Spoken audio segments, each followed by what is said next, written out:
I must say this conference has been a real joy for me. Of course, because we've been able to present our innovation project that we developed together with our partners, and that was great, and it really shows potential for the future. But actually, it's even more a joy because I've heard a real mental shift going on. And we've said it a lot of times, that there's a shift in the mindset. More and more people want to go towards a modal shift from road to rail. And this time it's not just me saying this or other people in the rail freight sector, it's actually being pronounced by industry leaders, it's being pronounced by politicians, by the ports, by many people, even by the transport sector. So that's great to hear. And we do this because we really believe it is the future, because we will have much more stable and robust supply chains and better working supply chains because of that, because we can contribute to climate objectives in that way, and also because we will solve our mobility problems this way.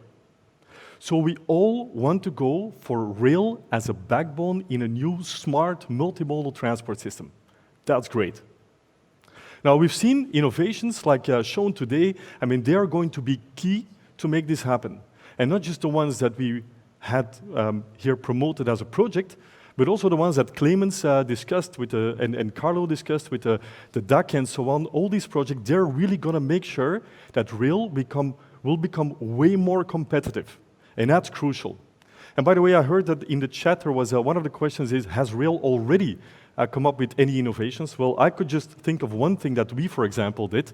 I mean, we invented a new, what we call railway product. It's not a technological innovation, but it's more a business model innovation. These mixed trains with intermodal and conventional put together in a really great offering. I mean, it has been one of the innovations that we put into the market and which is showing a potential for modal shift.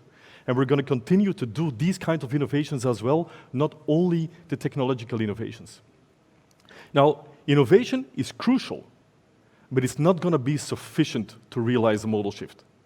If we really want to make a shift happening, we're also going to need the very explicit contribution from the government and from infrastructure managers as crucial stakeholders to make this happen. As Clemens has shown, there's a rail freight companies that need to do their work. That's us, and we're doing that. On top of that, we need a clear policy from the government and also from the infrastructure managers. They're crucial to reach our reliability level. And we actually see this happening in a lot of countries. I mean, in Austria, obviously it's happening. Also in Switzerland, there have been policies there for tens of years to promote modal shift, and they're reaching levels at 40%, 30 to 40% of share of rail freight in the overall freight transport system. So it is possible if you really get the governments and the infrastructure managers behind it. Also recently, we've seen it in Germany. They decided to have a master plan for rail freight in Germany. In the Netherlands, that quickly followed Germans' plans. And even in France, we have recently seen with the announcement of the Plan de Relance, even Macron is speaking about this, they're going for a master plan of rail freight in France. Where is Belgium?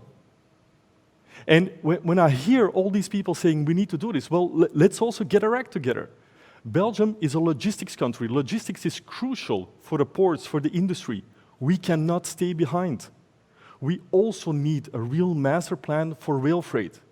And I'm not talking about a mediocre plan. I mean, we've had our times with lukewarm plans, with half-hearted ideas. We need to be bold and ambitious. We really need to make the modal shift happening this time.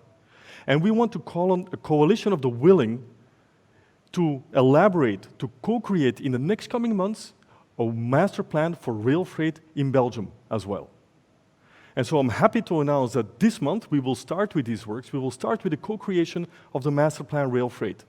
And we aim to have a really ambitious plan by December.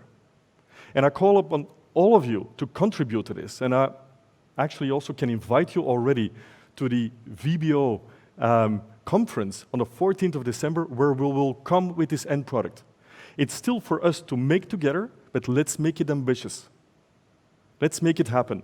It will make a difference for not only for the rail freight sector, but for the industry, for the ports, for the government, for the entire society. Let's do this. And in the meantime, until then, stay safe and healthy. Thank you.